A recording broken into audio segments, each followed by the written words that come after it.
Sebuah pepatah kuno dari Konoha mengatakan, jika ingin memelihara koi, maka peliharalah airnya. Dan jika ingin memelihara air, maka peliharalah filternya. Nah, dari pepatah tersebut menggambarkan bahwa betapa pentingnya filter bagi ekosistem kolam koi kita. Bahkan dianggap sebagai ruh atau nyawa dalam kolam koi kita. Nah, dalam kesempatan ini saya akan mengajak sobat koi di rumah untuk mengenal lebih jauh beberapa media filter, khususnya media filter biologis yang populer di kalangan para penghobi beserta kelebihan dan kekurangannya masing-masing. Yuk, mari kita simak. Adapun untuk membandingkan beberapa media filter biologis ini, saya akan membandingkannya dengan beberapa aspek, yaitu yang pertama terkait dengan nilai SSA-nya, yang kedua terkait dengan nilai OSA-nya, dan yang terakhir terkait dengan lifetime ataupun umur pemakaian dari filter biologis tersebut. Nah, apa itu SSA? SSA itu berasal dari singkatan Specific Surface Area. Nah, SSA ini adalah satuan untuk menyatakan luas permukaan benda padat pada volume tertentu. Nah, satuan ini penting untuk melihat potensi ataupun jenis media filter tertentu dalam hal menyediakan tempat tinggal untuk bakteri penitrifikasi. Nah, satuan ini yang umum dipakai adalah meter bujur sangkar per meter kubik. Nah, misalnya contoh bioball. Apabila bioball memiliki SSA sebesar 200 meter bujur sangkar per meter kubik, artinya dalam 1 meter kubik bioball yang dikumpulkan mempunyai jumlah luas permukaan sebesar 200 meter kubik. Masih bingung? Nah, contoh. Anggaplah ini adalah bioball. Anggaplah ini bioball. Nah, ini jika dilihat seperti ini, maka ini kan kecil kan. Kalau kita misalnya buka, untuk mengetahui luas permukaannya, kita belah.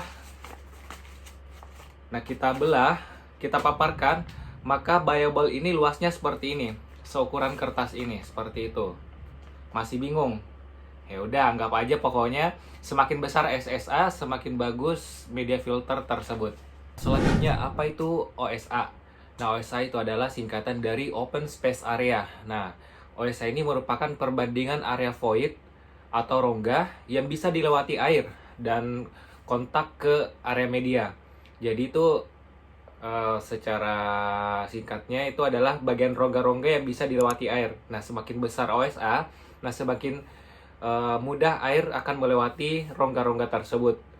Yang dimana otomatis semakin besar OSA akan semakin aman dari clogging ataupun kemampetan. Langsung saja masuk ke pembahasan yang paling pertama, yaitu media filter bioball. Nah, untuk bioball ini pasti sudah sangat populer. Ini bisa dilihat seperti ini. Pasti sangat tidak asing untuk para teman-teman penghobi di rumah. Nah, untuk bioball ini dari sisi umur pemakaian sangat awet, tahan lama bahkan karena terbuat dari bahan plastik. Nah, tepatnya itu plastik polipropilin kalau nggak salah ya. Nah, untuk media filter ini cukup populer karena yang pertama itu harganya sangat murah. Nah, untuk SSA-nya ini sekitar 200 sampai 220 meter bujur sangkar per meter kubik. Nah, untuk dengan harga segitu sebenarnya cukup lumayan, walaupun dibanding untuk media-media filter yang lainnya, bioball ini masih kalah ya. Nah, tapi worth it lah dengan harga seperti itu. Nah, untuk OSA-nya sendiri ini dia di level medium atau menengah, karena dia OSA-nya kalau nggak salah itu di sekitar 50%. Selanjutnya untuk media filter yang kedua yaitu JapMat atau Japanese Mat. Nah, untuk Japanese Mat ini media filter yang kalau kita lihat sekilas itu bentuknya seperti kaset musola. Nah, untuk JapMat ini terbuat dari untaian polyester yang bergerigi yang sangat kuat, yang dapat dipotong sesuai ukuran. Nah, menangnya itu dia sangat fleksibel.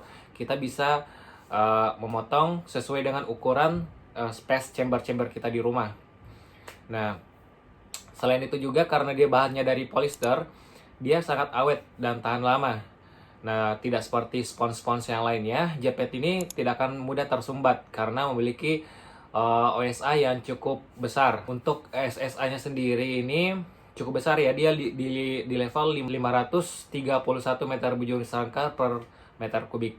Nah, sekarang kita masuk ke media filter yang ketiga, yaitu Lavarok. Nah, untuk pemakaian Lavarok ini cukup awet ya teman-teman, karena terbuat dari batuan vulkanik. Nah, dalam penelitian ya yang dilakukan oleh aquariumscience.org, Lavarok ini memiliki SSA atau surface area itu sekitar 197 meter bujur sangkar per meter kubik. Nah, ini sebenarnya cukup lumayan ya dengan harga yang relatif murah. Jadi hampir sama dengan BioBall. Nah, selain itu juga sebenarnya untuk Lavarok ini juga memiliki beberapa kekurangan, seperti karena bobotnya yang lumayan berat sehingga menyulitkan kita untuk melakukan pembersihan pada saat kita melakukan back wash atau membersihkan media filter ini. Nah, untuk OSA-nya juga Lavarok ini tergolong kecil, jadi sangat rentan untuk terjadi clogging. Selanjutnya untuk media filter berikutnya yaitu batu apung. Nah, untuk batu apung ini biasa disebut dengan pumice atau pumice. Nah, ini merupakan batuan vulkanik yang bersifat closed cell form, sehingga batu dapat mengapung pada air. Nah, batuan ini jenisnya juga dapat dimanfaatkan sebagai media biologis karena memiliki pori-pori yang cukup banyak. Nah, ini kalau lihat sekilas bisa dikatakan sebagai kristal bio dengan kearifan lokal. Nah, dalam penelitian yang dilakukan oleh aquariumscience.org, untuk batu apung ini memiliki surface area atau SSA itu sekitar 459 meter bujur sangkar per meter kubik. Nah, ini lumayan luas. Nah, kemudian sama halnya dengan Lavarok, batu apung ini juga memiliki harga yang cukup murah sehingga dapat dijadikan sebagai alternatif sebagai media biologis. Namun ini juga memiliki kekurangan yang hampir sama dengan Lavarok, yaitu OSA-nya yang cukup kecil. Nah, sehingga beresiko terjadi clogging ataupun kemamputan apabila kita tidak rajin untuk melakukan back wash atau penanganan dengan tepat. Nah, sebagai tambahan informasi, untuk Lavarok dan batu apung ini sangat mungkin terjadi perbedaan data SSA. Bisa jadi artikel ini mengatakan nilai SSA-nya seperti ini, dan bisa jadi untuk artikel ini mengatakan nilai SSA-nya cuma segini. Nah, hal ini terjadi karena mungkin adanya perbedaan kualitas sampel pada saat uji lab. Nah, perbedaan kualitas ini sangat mungkin terjadi dikarenakan Lavarok dan batu apung kan itu merupakan batuan alami. Nah, ini bukan batuan pabrik seperti kristal bio ataupun momogi yang mungkin sangat konsisten terhadap kualitasnya karena dibuat secara profesional di pabrikan. Media filter selanjutnya adalah kristal bio. Nah, atau biasa kita sebut dengan CB. Nah, untuk CB ini merupakan media filter biologis yang terbuat dari kaca yang dipanaskan hingga suhu 900 derajat. Nah, ini cukup panas ya. Jika dilihat dari sekilas, biokristal ataupun kristal bio ini memiliki bentuk yang seperti batu apung. Namun jika dipegang, media ini memiliki bobot yang lebih ringan, bahkan jauh lebih ringan dibandingkan dengan batu apung. Nah, meskipun memiliki harga yang tergolong mahal, media filter jenis ini juga memiliki kepopuleran yang cukup tinggi loh di kalangan para penghobi. Hal itu terjadi karena media ini memiliki tingkat keefektifan yang cukup cepat untuk membuat filter kita mature atau air kita menjadi mature, membuat air sehat dan juga kristal clear. Untuk biokristal ini memiliki SSA yang cukup besar, yaitu 3000 meter bujur sangkar per meter kubik.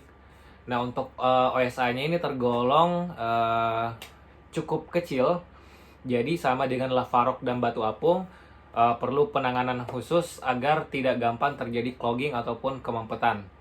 Nah, namun media filter ini juga selain itu juga memiliki kekurangan yang lain dari sisi umur pemakaian.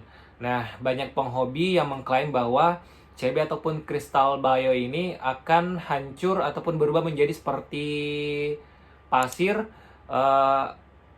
pada saat umur pemakaian itu di atas sekitar 4-5 tahun. Nah, apalagi apabila diletakkan di chamber dengan arus yang cukup deras.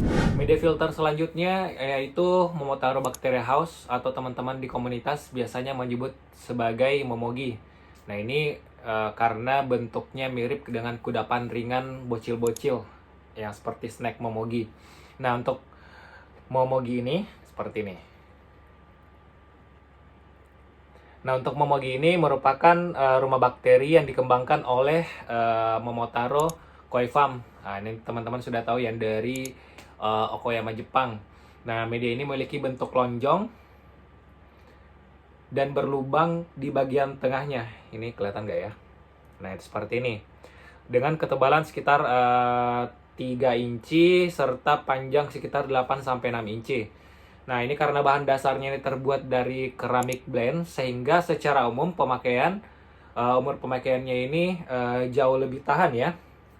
Maaf, ini netes baru diambil dari kolam. Jadi umur pemakaiannya jauh lebih awet dibandingkan dengan Crystal Bio. Nah, untuk SSA-nya ini hampir sama, bahkan sama persis dengan Crystal Bio, yaitu sekitar 3000 meter bujur sangkar per meter kubik. Nah, untuk peletakannya ini biasanya cukup unik ya teman-teman. Para penghobi banyak melakukan khusus untuk untuk Momotaro atau Momogi ini, mereka meletakkannya di bagian baki shower.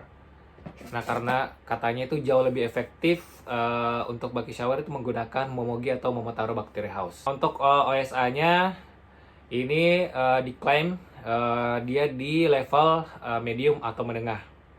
Jadi untuk kemapetan enggak seperti Crystal Bio, batu apung ataupun lava rock. Selanjutnya untuk media filter yang terakhir yaitu Kaltness. Nah, untuk Kaltness ini adalah filter biologis yang terbuat dari plastik polipropilin. Nah, ini untuk bahan dasarnya itu sama persis untuk pembuatan dari BioBall. Nih, bentuknya seperti ini ya teman-teman, Kaltness-nya. Nah, untuk Kaltness ini sendiri ditemukan atau dirancang oleh Profesor Tranden Halvard Odegaard. Susah banget ya namanya, kayak nama-nama peneliti dari Pasuruan ya. Nah, ini berbeda dengan filter biologis lainnya yang membutuhkan perawatan rutin. Kaltness ini dirancang untuk selalu bergerak dan bergesek dengan lainnya sehingga media dapat membersihkan dirinya sendiri. Nah, sehingga Kaltness ini termasuk filter dengan OSA yang sangat besar dan minim untuk maintenance. Nah, Kaltness sendiri ini sebenarnya memiliki banyak jenis ya teman-teman, dengan SSA yang berbeda-beda. Seperti misalnya, nah ini termasuk Kaltness K1. Nah, K1 media. Nah, untuk Kaltness sendiri ada yang Kaltness K1 Micro dengan surface-nya itu sekitar 1000, SSA-nya itu 1000 meter persegi per meter kubik. Ada juga K1 Plus yang lebih tinggi lagi dengan SSA sekitar 1200 meter bujur sangkar per meter kubik. Kemudian ada K2 900, kemudian K3 500, kemudian K5 1200. Nah, agar kinerja MBBR ataupun Kaltness ini maksimal, disarankan menggunakan aerator dengan flow tinggi. Dan untuk pengisiannya itu minimal biasanya dalam satu chamber itu kita isi minimal 30% dan maksimal 65% dari total kapasitas volume per chamber.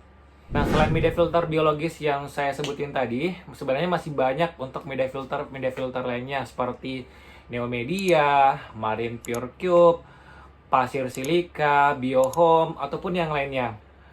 Namun media filter ini kurang populer di kalangan penghobi, di kalangan penghobi koi, bukan karena kualitasnya yang kurang bagus, namun lebih ke mungkin karena mahal atau kurang available ya, dibuat di kantong.